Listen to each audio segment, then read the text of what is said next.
Welcome to the Restaurant Growth Accelerator. I'm your host, Andrew Scott, and after growing my business from 1 to 4 locations while also starting a restaurant coaching business that has helped over 1,000 restaurant owners grow their sales, make more profit, and have more time with their family, I'm here to show you exactly how it's done. Each week in the Restaurant Growth Accelerator podcast, I'm going to break down the systems and secrets that are helping restaurant owners just like you build a restaurant business that you're proud to own while working less than ever before. So, if that's of interest to you, stick around, subscribe, and let's get to it.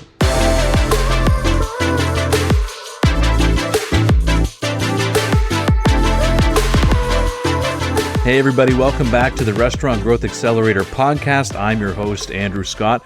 And today we have a very special guest with us. Now, if I'm not mistaken, you are in Colorado. Is that correct? You're in Denver? Denver. Beautiful. So we're actually going to talk about how you got your restaurant to a place where instead of being stressed all the time and kind of at the mercy of your team, you actually have control of your business and are actually working on some huge growth contracts and really bringing your business to a whole new level. So why don't you introduce yourself? Let us know who you are, where they can find you, and let's dive in. Okay, I'm Michelle. A lot of people call me Mish. I'm the owner of Lucy's Burger Bar in Denver, Colorado.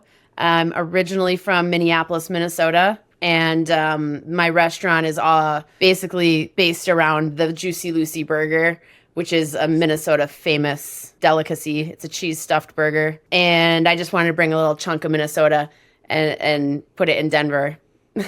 Fair enough. I kind of detected a little accent there as you said Minnesota. Oh gosh, yeah. Awesome. So just walk me through what got you into business in the first place? Like how long have you been doing this? Just give us a little info.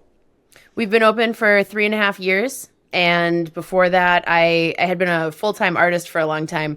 But in my transitional phases in life, I worked in the service industry.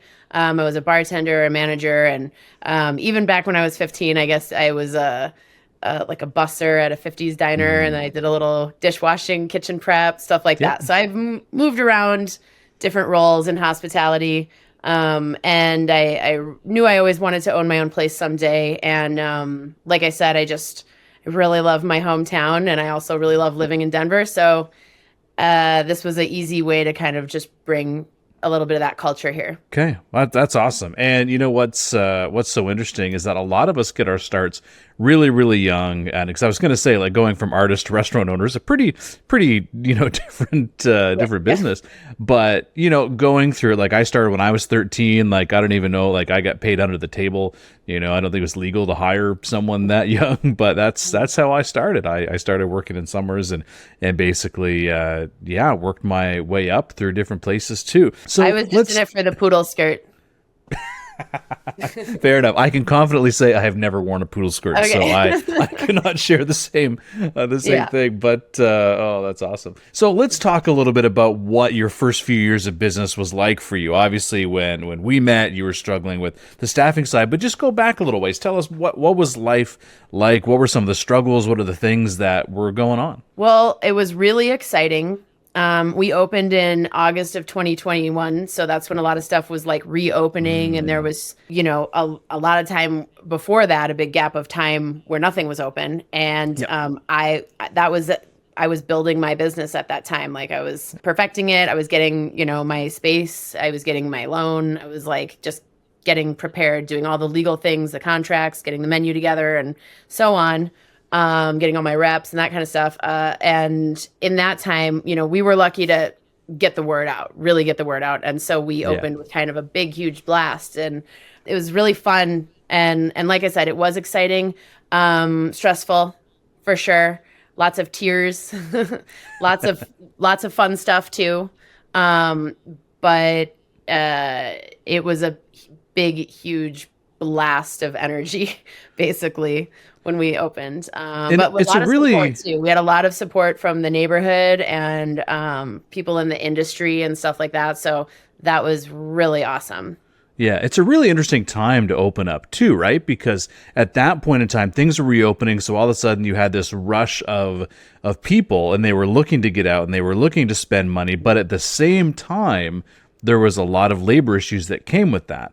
There Oh was yeah, labor. There was all the I mean, yeah, the trucks, the delivery truck, like that whole system, yep, just everything. You couldn't get stuff, some we put Mexican Coke bottles on the menu and then all of a sudden I couldn't get Mexican Coke bottles for like yep, 6 weeks and just little things that could be really disruptive and we just sort of kind of had to get along through it, but I, especially when we first opened, was like working in the restaurant. Like I yep. was serving and bartending and cooking the grill and all that stuff.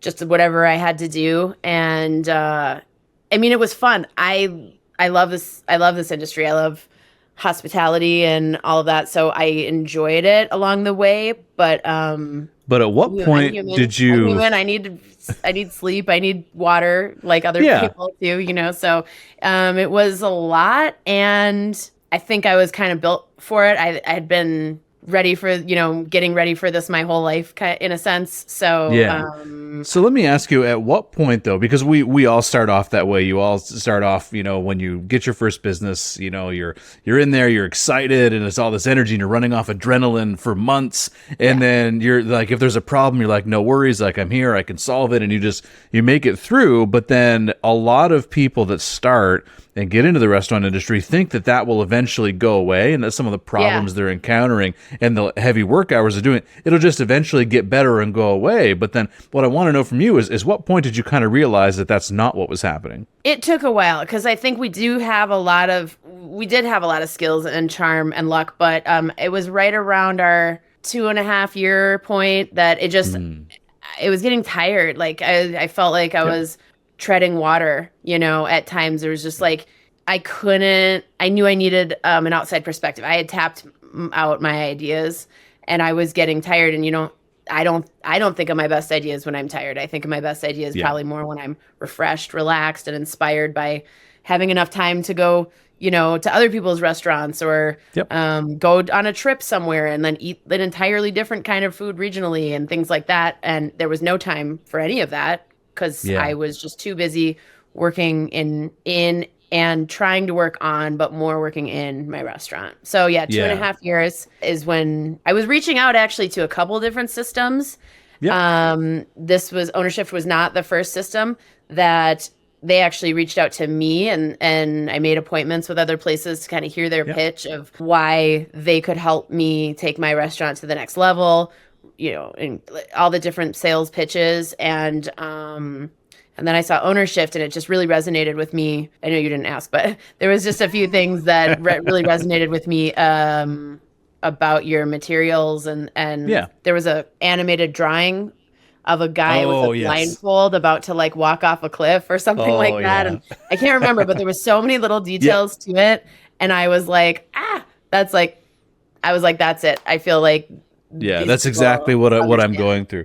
Yeah, and that's the thing, right? So like I come at this from a person who, I've ran 4 locations, like that was, my entire life for years before I even got into helping other people. And so I come from doing it myself, and everything that you're talking about, I'm like, yeah, I remember that. I mean, it took me a while before I realized that my business wasn't working the way that I wanted it to. But at that point, I just kind of thought that that's the way business is operated. Like, maybe this is life. Maybe this is what a restaurant owner does. Popular. I'm sorry to interrupt, but I just have to say this. Like we were there, we had customers all the time. It wasn't a lack of sales. It was more like tightening up and, retaining money through saving money instead of, things. There were things getting wasted, and I would see our sales, and I'm like, how come I see our sales and I see my bank Where'd the statement, money go? And where is it? We should have made this much money. And there were certain calculations that were off that even with a really sophisticated accounting team and talented people around me, like helping me, I was like, it looks like I made this much money. I know I made this much money. The deposits are going in and my bank balance is like staying the same. And so I was like, I feel like I've tried everything. I need a different perspective. Yeah, no, I love that. And one thing you said earlier, I really want to just kind of expand on a little bit, was that you weren't able to have the kind of ideas and move the business forward when you were stuck in survival mode, is what I would call it. When you're in the business, you're stuck there. And like you said, like I find I actually have my best ideas when I am removed from work. I don't know if you find this, but when I'm driving, I have great ideas because my mind just kind of wanders. But when I'm at work, when I'm focused, I'm doing things, and your full concentration is on that. But you need to go out and experience different things in different restaurants and get different ideas. And by doing that, it helps improve your business. But most of the people listening to this are probably like, well, how the hell can I do that? Because I'm stuck inside my business, which is exactly where you were, and which is where the ideas stopped coming and you were kind of grinding to a halt. So let me ask you this.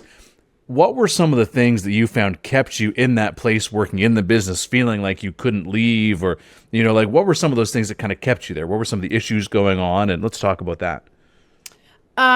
Just like if my team didn't know what to do, even if we had planned for it, talked about it, I had forms for, there were just too many things getting missed.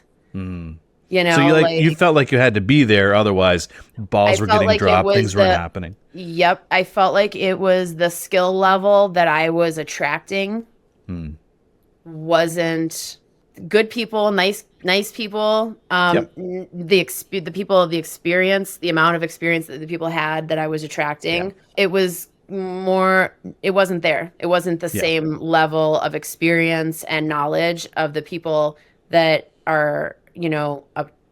That apply to Lucy's now, that want to work and help build my brand with me. Picture this for a second. People that understand the concept of like, oh, I'm here to build a brand.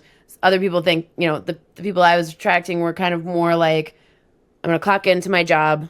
I'm going to kind of do whatever. I'm going to clock out of my job and go to my life, And although what I try to emphasize with my staff is like, this should enhance your life. Like the performance you do here should add to your life, and we should do this so that we can go outside and like live our lives and all of that. But it's a little bit of a different perspective. But now I'm attracting people that have, just are more in line with my professional goals.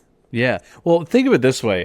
So we were talking about reality TV before we jumped on here, which we'll get into in a second. But my girlfriend's really into this show called The Traders. I don't know if you've ever seen it, but anyway, really interesting show. Anyway, so there was this challenge that they did where they had to row this boat and pick up different things. They were in Scotland, like basically rowing a boat on this loch. And so I just thought about this as you were talking. I'm like, just imagine if you're the only person on that boat because no one else can seem to do their job, if you're trying to steer the boat and then you have to run up to the front and row a couple oars on this side and then go over to the other one, row a couple oars on that side because no one can figure out how to row the oar properly. Then you go back because now the boat's turning around, going the other way, you have to go steer it back around again. That's probably how it felt. Oh, yeah, quite a bit. Yes. Or like, I also get this, I get a lot of cartoons in my head, but I have this kind of cartoonish vision of like, a one man band where there's like the kazoo, the harmonica, and like the drums and the cymbals, whatever, all the different things. Or actually, if you've ever seen the movie Joe versus the Volcano, okay, with Meg Ryan, there's a scene where her ship's going down and it's her ship. She owns the ship or whatever, and there's this crazy massive storm. They're yelling, "We got to get off the boat!" And she goes, "I gotta save my boat," and kind of screams it into the storm. And she doesn't save the boat that time anyways, but I hear that voice in my head sometimes in those really stressful moments.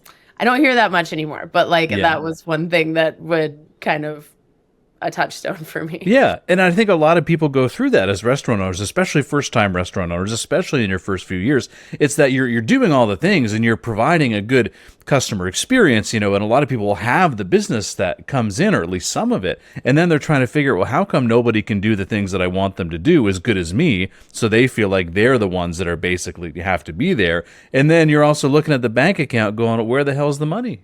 Where is it going? And the money is, it's just little green energies, I always say. So it's like when it's there, it's great. It gives a sense of like freedom. We're going in the right direction. Okay, I can relax. It's like a little more of a certainty that things are, it's validating and all that. Yeah. But and then works the same when it's not there. It's like very de-energizing. It's like you get into panic mode. You start stressing out. And I mean, and right now as we're filming, this is actually in January. And so there's often a dip for people for cash flow in January. It happens. And because sales go down and all of a sudden you're still paying, whether it be payroll or other bills from December, maybe when you were busier with holiday parties and stuff before the holidays. And so all of a sudden your bank account's going to take a dip. Happens every year.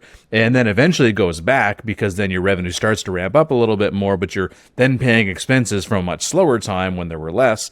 And so it evens out, but just for a while, everybody freaks out. So let's talk about what you did to help solve this. So what are the key changes you made in the business that actually moved it from stressed out, feeling like you always had to be there, to now where you can actually focus on building the business and going out and finding out how to grow your business? I'm very excited about this lately. Everyone in my life, restaurants or not, has been hearing about this.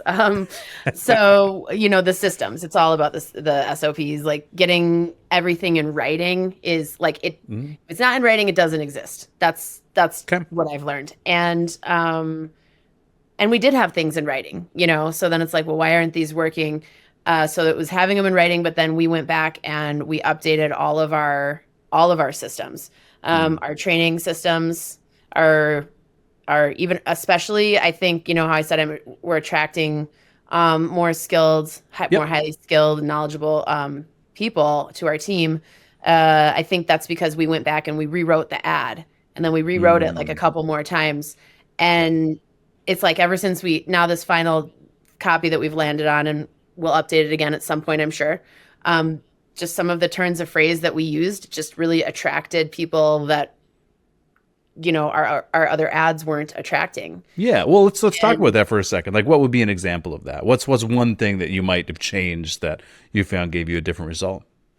I feel like I used to come from like a place of like, hey, Lucy's is a great place to work. And that's really for them, right? And although I love the idea of having just a restaurant utopia that everyone is blissful guests and employees alike, it's really not. Business isn't about that. Business is about so many other things. But I don't want to get off topic. But one of the things was like I changed the ad. So our ad for a kitchen person is now says Grill Beast, because I want someone that's like. I was trying to attract somebody that loves the rush, and I think that might even be the first line. Like, do you love the rush of a dinner rush or something like that? And I just wanted to connect with people that are like, yeah, I love when we get busy and I'm in the flow. Yeah. It's just going to attract somebody that's more, kind of more into let's think about that.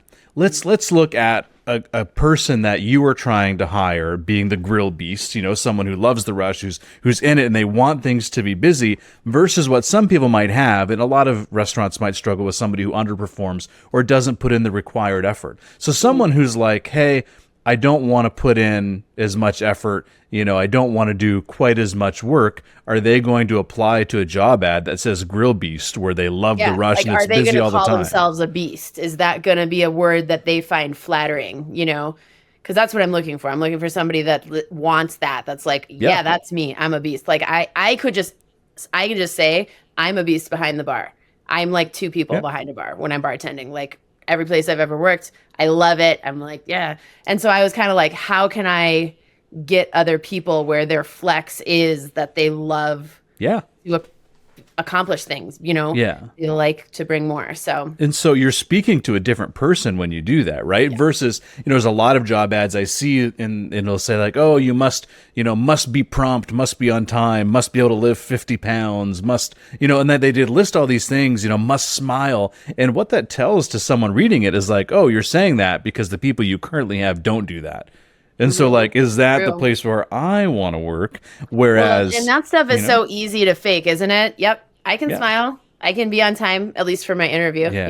If I know that that's a thing, you're kind of giving them. They can just go, do you smile? Yep, I smile. Like it's like I want somebody that's going to just already come in, like where I don't have to ask them if they smile or not, because I already felt. You want someone to come in with batteries included is one of the phrases that I like to say sometimes. So think of it this way. So even in the interview, when you're asking someone, you ask them questions about their past behavior. It's not, can you smile? Because yes, they can smile. What you actually want to know is, did they smile regularly at their previous employment, and not just their last one, but all the ones before that. So like an example, you could say to someone you're hiring for Grill Beast, and again, I'm just making this up as we go, but you could say, okay, tell me about the, most incredible rushes that you had at your previous employment. What did you do differently than the rest of your employees that you worked with to make you better, or that will get the job done faster? Like, you could ask someone like that. And so someone who's not very skilled, they're like, well, yeah, it got pretty busy sometimes. Like,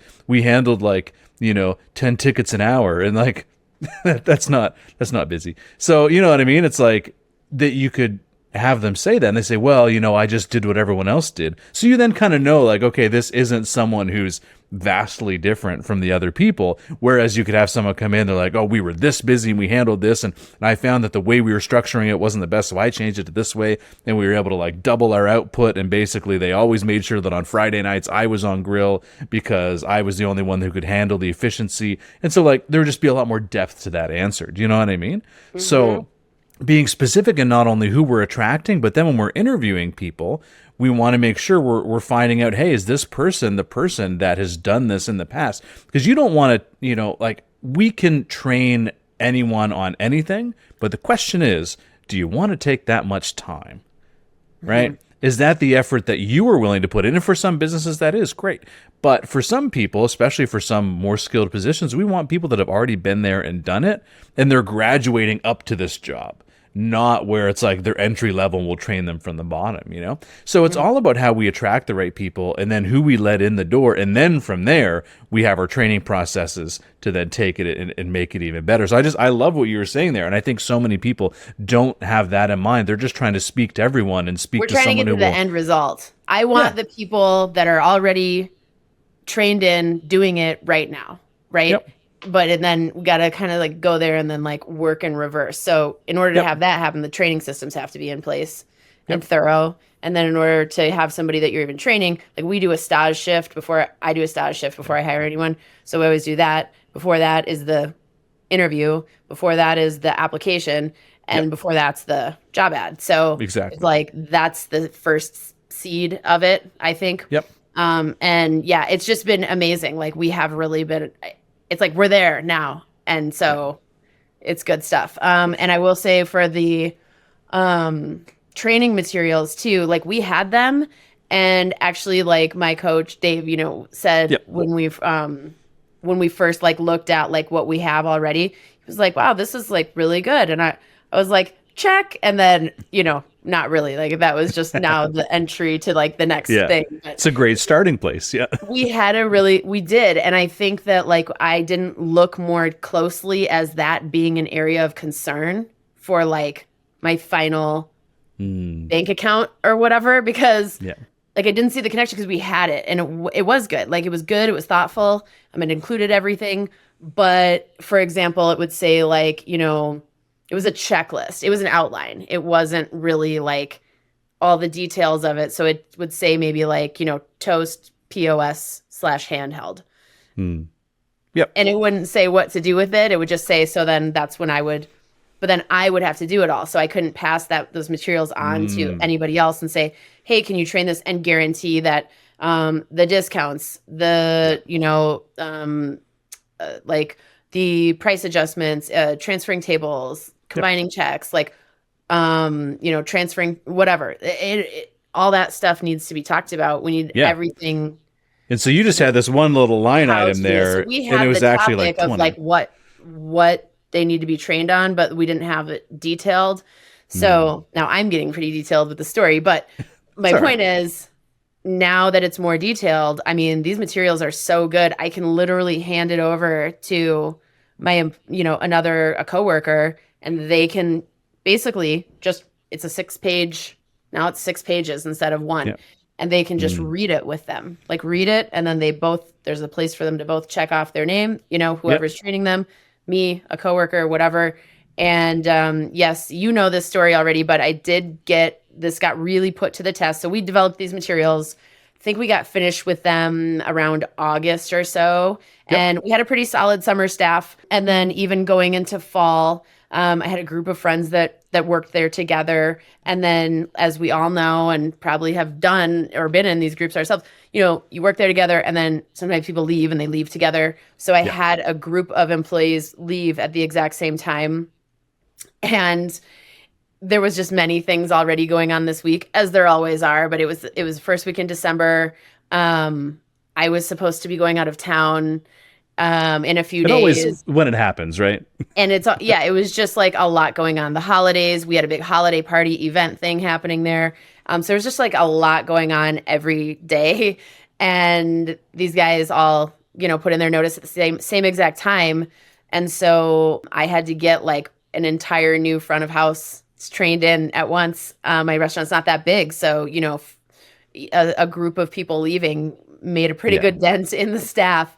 So we really put these materials to the test. I called my brand manager said, put the ad up. We put the ad up, and in 6 days I had interviewed, staged, hired, trained to the point where I could leave, and I would have canceled my trip. I would not have put my store in that kind of position if I didn't trust that these people were, gonna be able to pull it off. Not only pull it off, but like do well, continue like the growth. And I'm speechless. Like I'm not speechless at all. It was amazing. Like it was just amazing to see, and it really boosted my confidence. Going out of town boosted my confidence. I mean, no issues whatsoever. High sales. It was great. It was seamless. I did have a couple of friends that used to work there that like popped in over the weekend just to like kind of lay the ground, just let them know like, hey, there is a community here. The owner's not just like handing you the keys and like leaving, walking away. That's not at all the plan. And I explained that to them, to the new people that I hired, because I really didn't want to set that tone. And so then, some of my older staff, like my more seasonal summer staff, came in and just worked a shift with them or whatever, just to have that presence and that little bit of extra support. But they've been doing great. I'm thrilled. And I didn't just only hire the 4 people that applied. I mean, I had 80 applications, and I had my pick. And there were some other people that I would have loved to hire if I had more hours to give too. So I really did get to choose. Isn't that a great position to be in? It was awesome. And now I just have a whole other sense of confidence and performance. And, we are one of the people that I got. I mean, he could have his pick of any place in town that he wanted to work. He has an awesome background. And we're really lucky. And I feel like, he's kind of, our standards were great, but he's keeping them in place, and if anything, he's enhancing them too. And we got him from that ad, and then with the materials that he got trained in on, he's really enjoying his role. Great. We are enjoying having him there. And so there's just a lot of it. And there's so much that I want to jump in on here. So number one, just imagine for you that, a couple of years ago or whenever it was, before you had started working with us and stuff like that, could you ever imagine that with the staffing challenges that you were having, that you would ever say the words, I'm lucky to have the staff that I have? Just in being able to trust your business and still go on a vacation. Most of the people listening to this right now would have instantly canceled their trip, and they would have stayed back because that's what they would have had to do, because they don't have the people they can trust. They don't have the systems they can rely on. They are the system in their business. And what you have done is you have been able to take the business and systemize it so the business runs independently of you. Right? Yeah. So totally. Yes. It's a whole different ballgame. Now, what I also wanted to say before I forget was that you were talking about the systems and training and how they were good. And something that just popped in my mind was that the difference between good and great is literally tens, $20,000, $100,000 in a year. Because think of it this way.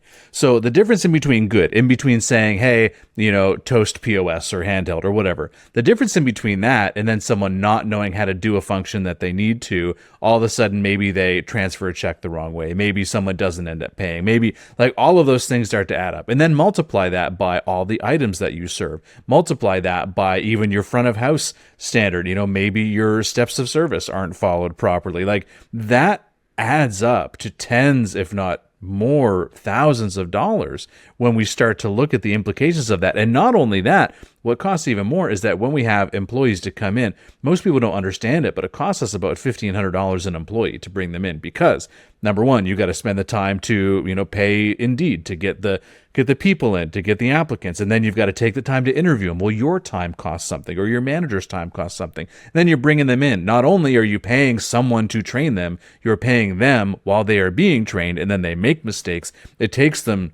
Usually takes most people, if they're starting from scratch, months to get up to speed. In your case, a little bit different because now we're hiring the cream of the crop, if it were.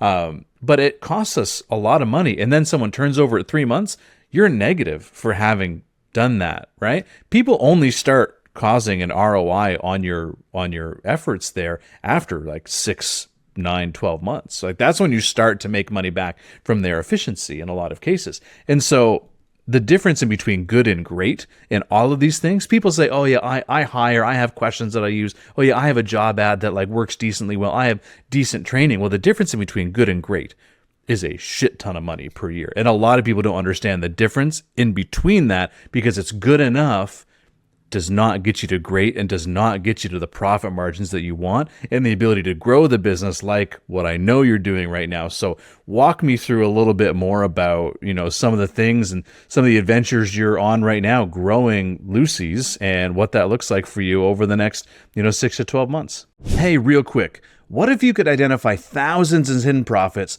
optimize your food and labor costs, and know exactly what moves to make next to grow your restaurant business, all in less time than it takes to drink your morning coffee? That's exactly why I created the Restaurant Weekly Financial Tracker. It's free and available on the link that's in the description. Grab your free copy now and focus in on your restaurant's profitability today. The most exciting thing that's happened maybe since we opened, but definitely in the last year is we got invited to have a booth in Empower Field, which is the Broncos Stadium. So this past 2024, 2025 season, we were at every game serving burgers, and it's just been an awesome partnership. Huge. So fun, so cool, just really, really exciting. And we are continuing to partner with them and grow with them. And that really also has shown me my love of partnerships because I'm the owner. I don't have any other partners as of this moment. I have a lot of support, but not nobody else that, with the financial responsibility in it. Yep. So it's nice to have other people that, are literally and figuratively invested in it. Yeah, absolutely. And I've just loved to see your business grow. And there's actually a couple other things that I want you to briefly talk about. Just tell us a couple things for everyone listening here. What are a couple of the things that you do to drive a little bit more business in there? Because I know you have a very small space. Yeah. And, so just a couple things that might be unique ideas or different things that you guys do that maybe nobody else does that might be intriguing for them. Just give us a couple of tips there and then we'll wrap up. Sure. Well, so we are definitely like a little hidden gem type place in Denver. Our very cute, like quirky. It was a diner. It used to be a breakfast diner, and I turned it into a burger and cocktail bar. So there is a little bit of like diner vibes, but it's also, kind of more modern and chic, really comfortable, unpretentious. And yeah, so we've done some fun things with that little space, and we do a lot of events, and that's just been really huge for us. Sorry, I just started picturing my cute restaurant and got distracted.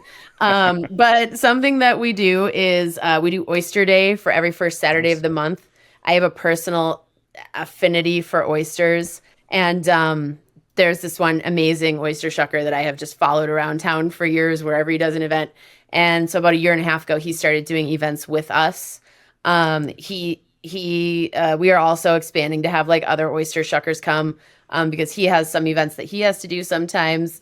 But we do it every first Saturday of the month. And the other shucker that's kind of, we've sort of passed the torch to, she sources her oysters from the same place that he did in Maine. Nice. And so they are just the absolute, just freshest, cleanest, plumpest, most delicious oysters.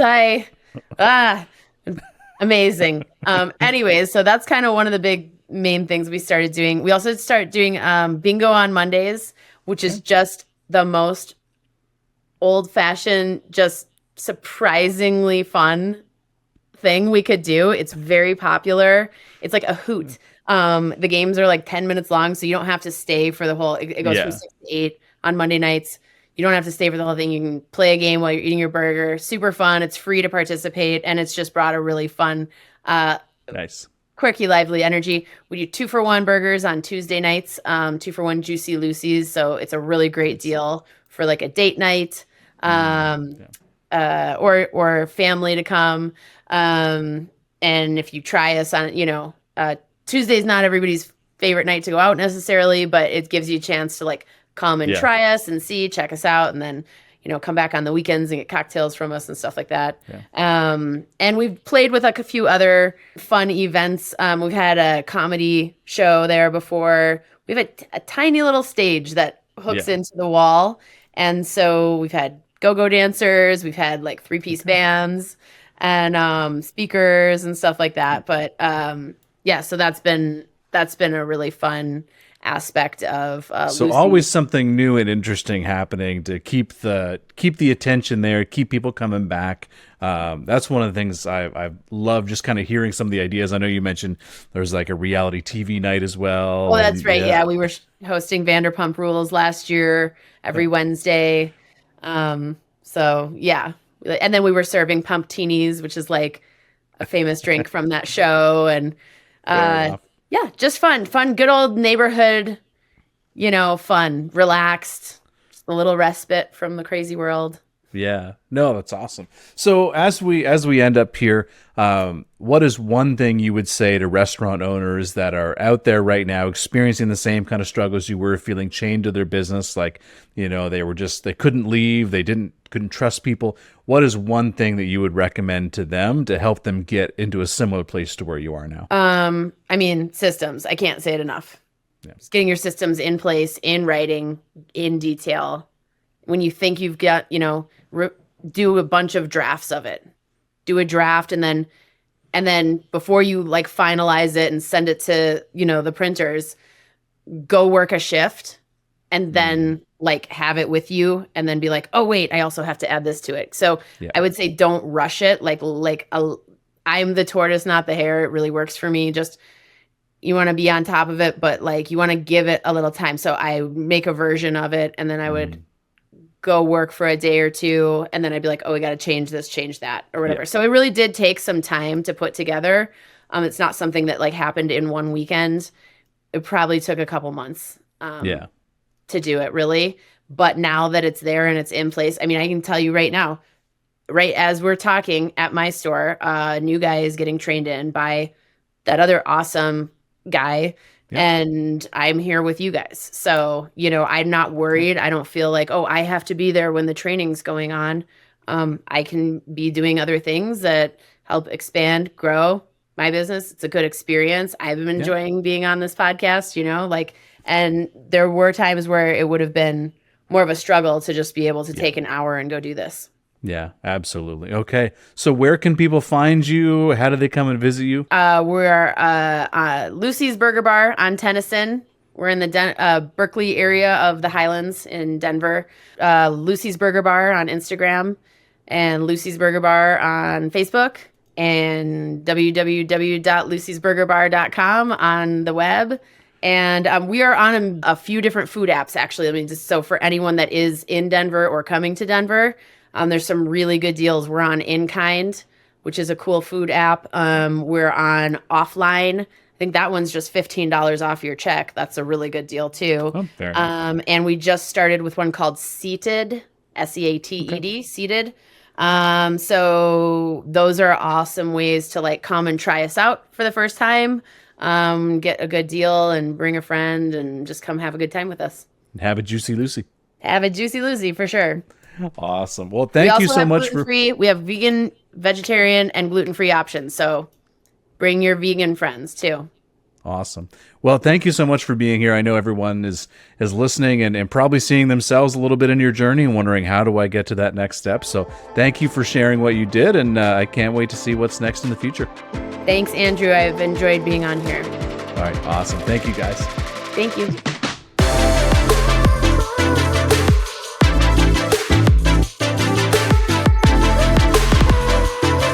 This episode is brought to you by Ownership Training, where we help restaurant owners increase their profits while spending more time with their family. And if you want to know exactly what it would take to grow your profit margin to 15% and beyond while spending more time with your family, my team has a few spots open this week for a free 15-minute restaurant assessment call. Just click the book a call link in the description and we'll show you the exact frameworks we're using to help our clients do this in as little as 6 to 8 weeks. Thanks for listening, and we'll see you on the next episode.